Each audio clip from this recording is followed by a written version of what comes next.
ನಮಸ್ತೆ ಎಲ್ರಿಗೂ. ಎಲ್ಲರೂ ಹೇಗಿದ್ದೀರಾ? ಇವತ್ತು ಹೇಳಿ ಹೋಗೋ ಕಾರಣ ಪುಸ್ತಕದ ಜೊತೆ ಬಂದಿದ್ದೇನೆ. ಎಲ್ಲ ಪುಸ್ತಕ ಪ್ರೇಮಿಗಳಿಗೆ ನನ್ನ ಈ ಪ್ರೀತಿಯ ವಿಡಿಯೋ. ಹೇಳಿ ಹೋಗೋ ಕಾರಣ, ಹೌದು, ಎಲ್ಲ ಸೋಷಿಯಲ್ ಮೀಡಿಯಾಗಳಲ್ಲಿ ಹರಿದಾಡುತ್ತಿರುವ ಪುಸ್ತಕ. ನಾನು ಕೂಡ ಓದಲೇಬೇಕು ಅನ್ನೋ ಹಠದಲ್ಲಿ ಓದಿದ ಪುಸ್ತಕ ಹೇಳಿ ಹೋಗೋ ಕಾರಣ. ಹಿಮವಂತ, ಪ್ರಾರ್ಥನಾ, ದೇಬು, ಊರ್ಮಿಳ ಹೇಳಿ ಹೋಗೋ ಕಾರಣದ ಮುಖ್ಯ ಪಾತ್ರಧಾರಿಗಳು. ಶಿವಮೊಗ್ಗದಿಂದ ಕಾಲ್ನಡಿಗೆಯಲ್ಲಿ ನಡೆದು ಬಂದ ಪ್ರಾರ್ಥನಾ ಹಿಮವಂತನನ್ನು ದೇವರು ಎಂದು ಪೂಜಿಸ್ತಾಳೆ. ಆದರೆ ದೇವರಿಗೆ ಕೊನೆಗೂ ಏನು ಮಾಡಿದಳು ಪ್ರಾರ್ಥನಾ? ಹೌದು, ಓದಲೇಬೇಕು ನೀವು ಹೇಳಿ ಹೋಗೋ ಕಾರಣ.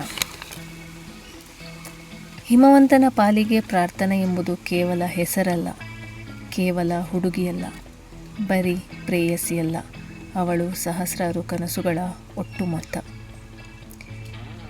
ದೇವತೆಯಂತ ಕಂಡ ಹಿಮವಂತ ದೇಬುವಿನಂತೆ ಕಾಡಲಿಲ್ಲ ಅನ್ನೋ ಕಾರಣಕ್ಕೆ ಬಿಟ್ಟು ಹೋದಳ, ಅಥವಾ ಆಸ್ತಿ ಅಂತಸ್ತಿಗೋಸ್ಕರ ಬಿಟ್ಟು ಹೋದಳ? ಗೊತ್ತಿಲ್ಲ. ಕಾರಣ ಇವತ್ತಿಗೂ ಗೊತ್ತಿಲ್ಲ. ಬಿಟ್ಟು ಹೋಗುವವರು ನೆನಪುಗಳನ್ನು ಕಟ್ಟಿಕೊಂಡೇ ಹೋಗಿರುತ್ತಾರೆ. ಆದರೆ ಉಳಿದು ಹೋದವರಿಗೆ ಹೋದವರ ನೆನಪುಗಳು ಮಾತ್ರ ಉಳಿದಿರುತ್ತದೆ. ಪ್ರೀತಿ ಒಬ್ಬ ವ್ಯಕ್ತಿಯನ್ನು ಮನುಷ್ಯನನ್ನಾಗಿ, ರಾಕ್ಷಸನನ್ನಾಗಿ, ದೇವರನ್ನಾಗಿ ಮಾಡಬಹುದು. ಸಾಕ್ಷಿ ಈ ಕಾದಂಬರಿ. ಪ್ರೀತಿ ಅಂದರೆ ಆಸೆಯಲ್ಲ, ಆಕರ್ಷಣೆಯಲ್ಲ, ಸ್ಪರ್ಶವಲ್ಲ, ಕಾಮವಲ್ಲ. ಹೌದು, ಇದಕ್ಕೆ ಕಾರಣ ನಮ್ಮ ಹಿಮವಂತ. ಇದು ಪ್ರೀತಿ ಮೋಸದ ಆಳ ಅಂತರಾಳಗಳ ಅನಾವರಣ, ಹೇಳಿ ಹೋಗು ಕಾರಣ. ಪ್ರಾರ್ಥನಾ ಕೇಳ್ತಾಳೆ, ಹಿಮವಂತ, ನಿಜಕ್ಕೂ ನನಗೊಂದು ಬದುಕು ಕೊಡ್ತೀಯ ನೀನು ಅಂತ. ಹಿಮವಂತ ಹೇಳ್ತಾನೆ, ಗೊತ್ತಿಲ್ಲ, ಆದರೆ ಬದುಕು ನನಗೆ ಕೊಟ್ಟಿರೋದನ್ನೆಲ್ಲ ನಿರ್ವಂಚನೆಯಿಂದ ನಿನಗೆ ಕೊಡಬಲ್ಲೆ. ಅದಕ್ಕೆ ಬದಲಾಗಿ ನೀನೇನು ಕೊಡುತ್ತೀಯ ಅಂತ ಕೂಡ ನಾನು ಕೇಳುವುದಿಲ್ಲ. ಹೌದು, ಹಿಮವಂತನ ಮನಸ್ಸು ಅಷ್ಟೊಂದು ನಿಷ್ಕಲ್ಮಶ. ಒಂದು ಗಂಡಿಗೆ ಅತಿಯಾಗಿ ಕನಸು ಹುಟ್ಟೋದು ಒಂದು ಹೆಣ್ಣಿನ ಪ್ರೀತಿ.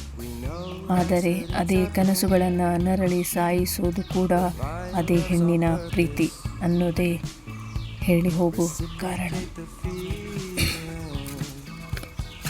ನಿನ್ನ ತುಂಬ ಪ್ರೀತಿ ಮಾಡ್ತೀನಿ ಅನ್ನೋದರ ಅರ್ಥ ನಾನು ನಿನ್ನ ತುಂಬ ನಂಬ್ತೀನಿ. ಹೌದು, ಹಿಮವಂತ ತುಂಬ ನಂಬಿದ್ದ. ಅಲ್ಲಿ ಯಾವ ಕಲ್ಮಶ, ಯಾವ ವಾಂಛೆಗಳು ಇರಲಿಲ್ಲ.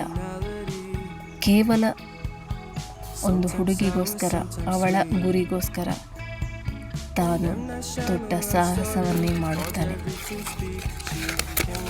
ಕೊನೆಗೂ ಅವನು ಕಾರಣ ಕೇಳಲು ಇಲ್ಲ, ಅವಳು ಕಾರಣ ಹೇಳಲು ಇಲ್ಲ. ಇದೇ ಹೇಳಿ ಹೋಗು ಕಾರಣ. ಖಂಡಿತ ಯಾರೆಲ್ಲ ಈ ಪುಸ್ತಕವನ್ನು ಓದಿಲ್ಲ, ಒಮ್ಮೆ ಓದಿ. ಪಾತ್ರಗಳನ್ನು ಖಂಡಿತ ಇಷ್ಟಪಡ್ತೀರ ನೀವು.